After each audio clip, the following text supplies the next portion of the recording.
தமிழர்கள் தலைநிமிர ஜோகோ நிறுவனர் காட்டும் வழி. வாழ்க்கையில் முன்னேற மாற்று யோசி. ஐடி துறையை சார்ந்த மைக்ரோசாப்ட், கூகுள், ஆப்பிள் போன்ற உலகின் மாபெரும் நிறுவனங்களோடு போட்டி போடுற அளவுக்கு நம்ம நாட்டுல ஏதாவது ஐடி கம்பெனி இருக்குதா? ஏன் இந்தியா எப்போதும் வெளிநாட்டு மென்பொருள் நிறுவனங்களுக்கே சேவை செய்கிறது?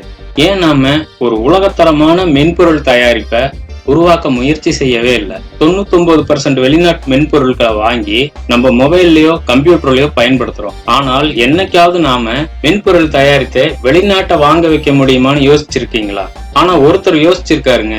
யோசித்ததோட மட்டுமில்ல, அதாவது உலகத்தோட மிகப்பெரிய கார்ப்பரேட் நிறுவனங்கள் எல்லாம் அமெரிக்காவின் சிலிக்கான் பள்ளத்தாக்கில் இருந்து மட்டும்தான் வர முடியும் என்ற எழுதப்படாத விதியை ஒரே ஒரு இந்தியர், அதுவும் குறிப்பாக ஒரு தமிழர், தனது கிராமத்து வீட்டிலிருந்தே உடைச்செறிஞ்சிருக்கார். பன்னாட்டு மென்பொருள் நிறுவனங்களின் பிடியில் சிக்கியிருந்த இந்திய ஐடி துறைக்குள் சத்தமே இல்லாமல் ஒரு சுதேசி மென்பொருள் நிறுவனத்தை உருவாக்கி ஒரு ஐடி புரட்சியை ஏற்படுத்தி இருக்கிறார். அவர்தான் ஸ்ரீதர் வேம்பு அவர்கள், ஜோகோ நிறுவன தலைவர். அவருக்குள்ள இப்படி ஒரு ஐடி நிறுவனத்தை உருவாக்கக்கூடிய அளவிற்கு ஒரு தீவிரமான ஃபயர் உருவாக என்ன காரணம்னு பார்க்கலாமா?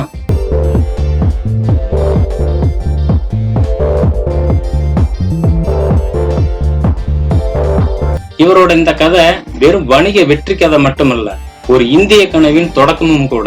தமிழ் மண்ணிலிருந்து ஒரு உலக பயணம். ஸ்ரீதர் வேம்பு அவர்கள் ஜோகோ நிறுவனத்தை உருவாக்கும் வரை அவரை தூங்க விடாமல் அவர் மனதை அரித்துக் கொண்டிருந்த இரண்டே கேள்விகள் இதுதான்: ஏன் இந்தியாவால் மைக்ரோசாப்ட் போலவோ கூகுள் போலவோ ஒரு உலகத்தரமான தயாரிப்பை உருவாக்க முடியவில்லை? ஏன் நாம் எப்போதும் வெளிநாட்டு கம்பெனிகளுக்கே சேவைகளை மட்டுமே செய்து கொண்டிருக்கிறோம்? ஏன் தமிழக கிராமப்புறங்களில் உள்ள இளைஞர்களுக்கு அறிவும் திறமையும் இருந்தும் கூட வாய்ப்புகள் கிடைக்கவில்லை? டெக் உலகிற்கு தேவையான போதிய கல்வியும் கிடைக்கவில்லை. கிராமப்புறங்களில் நகரங்களில் உள்ள அளவிற்கு டெக்னாலஜியோ அதனால பொருளாதாரமோ ஏன் வளரவில்லை? என்ன செய்தால் இந்த கேள்விகளுக்கு விடை கிடைக்கும்? இதுதான் இரவு பகலாக அவரை உலுக்கிய சிந்தனைகள். ஸ்ரீதர் வேம்பு அவர்கள் தமிழ்நாட்டின் தஞ்சாவூர் மாவட்டத்தில் உள்ள ஒரு சாதாரண கிராமத்தில் பிறந்தவர். உயர்தரமான கல்விக்காக சென்னை ஐஐடி மற்றும் அமெரிக்காவில் உள்ள பிரின்ஸ்டன் யூனிவர்சிட்டிக்கும் சென்ற அவர் சில காலம் அமெரிக்காவின் குவால்காம் போன்ற நிறுவனங்களில் பணிபுரிந்தார். அங்கு உலக தொழில்நுட்பத்தின் உச்சியில் இருக்கும் போது தனது நண்பர்களுடன் இணைந்து அட்வென்ட்நெட் என்ற பெயரில் ஒரு மென்பொருள் நிறுவனத்தை தொடங்கினார். இவர்களது ஆரம்ப நோக்கம் பெரிய நிறுவனங்களுக்கான நெட்வொர்க் மேலாண்மை மென்பொருளை உருவாக்குவதாக இருந்தது. அட்வென்ட்நெட் சிறிது காலத்திலேயே லாபம் ஈட்ட தொடங்கியது. ஆனால் வேம்பு அவர்களின் கனவு இன்னும் பெரிதாக இருந்தது. 2005 வாக்கில் உலகமே ஆன்லைன் சேவைகளுக்கு மாறத் தொடங்கிய போது இதை சரியாக புரிந்து கொண்ட ஸ்ரீதர் வேம்பு அவர்கள் தனது நிறுவனத்தின் கவனத்தை சேவைகள் செய்வதிலிருந்து விலக்கி மென்பொருள் தயாரிப்புகளை உருவாக்குவதில் முழுமையாக கவனம் செலுத்த முடிவெடுத்தார். 2009 அந்த மாற்றம் அதிகாரப்பூர்வமானது. அட்வென்ட்நெட் நிறுவனம் வணிக பயன்பாட்டு மென்பொருட்களின் தொகுப்பிற்காக ஜோகோ கார்ப்பரேஷன் என்று மறுபெயரிடப்பட்டது. அவர் எடுத்த துணிச்சலான 2 முடிவுகள் ஜோகோவை வேறுபடுத்தி காட்டின. 1. முதலீட்டை நிராகரித்தல். தனது நிறுவனத்தில் வெளி முதலீட்டாளர்களையோ அல்லது பங்கு சந்தையையோ அவர் நாடவில்லை. லாபத்தை வைத்து வளர்வது என்ற கொள்கையை பின்பற்றினார். இது ஜோகோவுக்கு நீண்டகால பார்வை, விரைவான முடிவெடுக்கும் திறன் மற்றும் வாடிக்கையாளர்களுக்கு மலிவு விலையில் மென்பொருளை வழங்கும் சுதந்திரத்தை கொடுத்தது. 2. 2010களின் பிற்பகுதியில் அவர் அமெரிக்க பணியை விட்டுவிட்டு தமிழ்நாட்டின் தென்காசிக்கு திரும்பினார். உலக தரத்திலான மென்பொருள் தயாரிப்புகளை உருவாக்கும் அறிவு நகர்ப்புறங்களில் மட்டுமே இருக்க வேண்டியதில்லை என்று அவர் ஆணித்தரமாக நம்பினார். தென்காசியில் அவர் கண்டறிந்த உண்மை அவரது சமூக நோக்கத்தையும் பொறுப்பையும் உறுதிப்படுத்தியது. கிராமப்புற இளைஞர்களிடம் அபரிதமான திறமை இருந்தது, ஆனால் அதை வெளிப்படுத்த வாய்ப்பில்லை. முறையான பல்கலைக்கழக பட்டங்கள் இல்லாத ஆனால் திறமையான இளைஞர்களை கண்டறிந்து அவர்களுக்கு பயிற்சி அளிக்க ஜோகோ பள்ளி என்ற மாற்று பயிற்சி முறையை உருவாக்கினார். இந்த மாணவர்கள் பின்னர் நிறுவனத்தின் முன்னணி மென்பொருள் உருவாக்குநர்களாகவும் பொறியாளர்களாகவும் மாறினர். இதன் மூலம் ஜோகோ ஒரு புறம் உலகத்தரமான தயாரிப்புகளை உருவாக்க குறைந்த செலவில் திறமையானவர்களை பெற்றது, மறுபுறம் கிராமப்புற இளைஞர்களுக்கு பட்டப்படிப்பை காட்டிலும் சிறந்த நிரந்தர வேலை வாய்ப்பை வழங்கியது. இன்று தென்காசியில் ஜோகோ அலுவலகம் ஒரு உலகளாவிய தொழில்நுட்ப மையமாக செயல்படுகிறது. ஜோகோ இன்று 55க்கும் மேற்பட்ட வணிக செயலிகளை கொண்ட ஒரு மாபெரும் நிறுவனமாக உலகளவில் 10 கோடிக்கும் அதிகமான பயனர்களை கொண்டுள்ளது.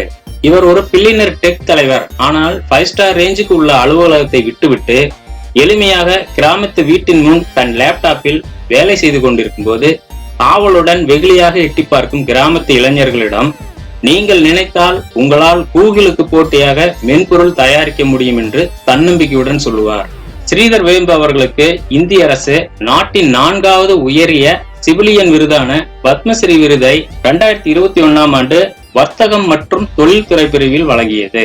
மேலும் அவர் தேசிய பாதுகாப்பு ஆலோசனை குழுவின் உறுப்பினராகவும் 2021இல் நியமிக்கப்பட்டார். ஸ்ரீதர் வேம்புவை வணிக பத்திரிகைகள் ஒரு வெற்றிகரமான தொழில்நுட்ப தலைவராக பார்க்கின்றன. வெளி முதலீடு இல்லாமல் ஜோகோவை ஒரு உலகளாவிய நிறுவனமாக கட்டி எழுப்பதற்காக போர்ப்ஸ் போன்ற பத்திரிகைகள் இவரை பாராட்டுகின்றன. மேலும் சிலிக்கான் வேலியில் இருந்து விலகி வந்து தமிழ்நாட்டின் தென்காசியில் உள்ள கிராமத்தில் இருந்து நிறுவனத்தை வழிநடத்தி கிராமப்புற இளைஞர்களுக்கு வேலை வாய்ப்பையும் இலவச கல்வியையும் வழங்குவது ஒரு உத்வேகமளிக்கும் சமூக பங்களிப்பாக சுட்டிக்காட்டப்படுகிறது. இவரது ஜோகோ நிறுவனம் மைக்ரோசாப்ட் மற்றும் சேல்ஸ்போர்ஸ் போன்ற உலகின் முன்னணி நிறுவனங்களுடன் போட்டி போடும் அளவுக்கு வளர்ந்துள்ளது. இந்தியாவிலிருந்து உருவாக்கப்பட்ட தொழில்நுட்ப தீர்வுகள் உலக தரத்தில் இருக்கும் என்பதற்கு இவர் ஒரு வலுவான சான்றாக கருதப்படுகிறார். இவரின் தனிப்பட்ட கொள்கைகள் மற்றும் அறிவுரைகள். இந்தியா திரும்புவதற்கான அழைப்பு. விசா சவால்களை எதிர்கொள்ளும் அமெரிக்காவில் உள்ள இந்திய தொழில்நுட்ப வல்லுநர்களை இந்தியாவுக்கு திரும்ப வந்து தொழில் தொடங்கலாம் என்று ஊக்கப்படுத்துவதை தி எக்கனாமிக்ஸ் டைம் என்ற பத்திரிகைகள் குறிப்பிடுகின்றன. நிதி சந்தைகள் குறித்த எச்சரிக்கை. சிறந்த திறமையாளர்கள் பணம் ஈட்டும் நிதித்துறைக்கு மட்டும் செல்வது ஒரு தேசத்தின் நீண்டகால வளர்ச்சிக்கு நல்லதல்ல என்றும், பணத்தை மையமாக கொண்ட சமூகம் அழிவை சந்திக்கும் என்றும் போர்ச்சூன் இந்தியாவில் அவர் கூறிய கருத்துகள் விவாதிக்கப்படுகின்றன. சுதேசி ஆதரவு. இவர் இந்தியாவின் தற்சார்பு மற்றும் உள்நாட்டு தயாரிப்புகளை ஊக்குவிக்கும் நிலைப்பாட்டை ஆதரிப்பவர். சுருக்கமாக, வணிக பத்திரிகைகள் ஸ்ரீதர் வேம்புவை ஒரு தொலைநோக்கு சிந்தனையாளராகவும் அசாதாரணமான வணிக கொள்கைகளை கடைபிடித்து கிராமப்புற மேம்பாடு மற்றும் தேசிய இலக்குகளை முன்னெடுக்கும் ஒரு தலைவராகவும் பார்க்கின்றன. ஸ்ரீதர் வேம்புவின் வாழ்க்கையிலிருந்து நாம் கற்றுக்கொள்ள வேண்டிய பாடம். ஸ்ரீதர் வேம்புவின் வாழ்க்கையிலிருந்தும் ஜோகோ நிறுவனத்தை அவர் கட்டமைத்த விதத்திலிருந்தும் நாம் கற்றுக்கொள்ள வேண்டிய மிக முக்கியமான பாடம் இதுதான். உண்மையான வெற்றி என்பது உலகத்தை பின்பற்றுவதில் அல்ல, உங்களுக்கான தனித்துவமான பாதையை உருவாக்கி அதில் உறுதியாக நிற்பதில் உள்ளது. தொழில்நுட்பத்தையும் பொருளாதார வளர்ச்சியையும் சமூகத்தின் கடைக்கோடி மனிதனுக்கும் கொண்டு சேர்க்க முடியும். அதாவது, நாம் எப்போதும் மேற்கத்திய நாடுகள் அல்லது பெரிய நிறுவனங்களின் வெற்றி பாதையை பின்பற்ற தேவையில்லை. வெளி முதலீட்டாளர் அழுத்தமில்லாமல் கிராமப்புற திறமைகளை பயன்படுத்தி மலிவான விலையில் உலகத்தரமான ஒரு தயாரிப்பை ஒரு இந்திய நிறுவனத்தால் உருவாக்க முடியும் என்ற மாற்று வணிக மாதிரியை அவர் நிரூபித்து காட்டினார். சுருக்கமாக, வளர்ச்சிக்கு நிதி மட்டுமல்ல, கொள்கை ரீதியான சுதந்திரமும் முக்கியம். திறமை என்பது நகரத்திலோ பட்டத்திலோ இல்லை, அது எங்கும் இருக்கலாம். வாய்ப்புகளை மறுக்கப்பட்ட இடங்களில் தேடுங்கள். நீண்டகால பார்வை, சமூக பொறுப்புடன் கூடிய வளர்ச்சி ஒருபோதும் தோல்வியடைவதில்லை. ஓகே, இவரோட வெற்றி பயணத்திலிருந்து என்ன தெரிஞ்சுக்கிட்டீங்கன்னு சுதந்திரமா உங்க கருத்துக்களை பதிவு செய்யுங்க. நமக்குள்ள மாற்றத்தையும் மாற்றி யோசிக்கும் ஆக்கப்பூர்வமான சிந்தனைகளையும் உருவாக்குவதுதான் இந்த வீடியோ பதிவின் நோக்கம். வீடியோவை லைக் பண்ணிட்டு முடிஞ்ச வரைக்கும் உங்களுக்கு தெரிஞ்சவங்களுக்கு ஷேர் பண்ணுங்க. தொடர்ந்து உத்வேகத்தையும் ஊக்கத்தையும் நமக்குள் மாற்றத்தையும் தரக்கூடிய வீடியோக்களை பதிவிட உங்க சப்போர்ட் வேணும். இது வரைக்கும் சப்ஸ்கிரைப் பண்ண மறந்தவங்க மறக்காம சப்ஸ்கிரைப் பண்ணி அந்த பெல் பட்டனை ஆன் பண்ணுங்க. நமது பயணம் இனிதாக தொடரட்டும். மீண்டும் அடுத்த வீடியோல சந்திக்கலாம். நன்றி, வணக்கம்.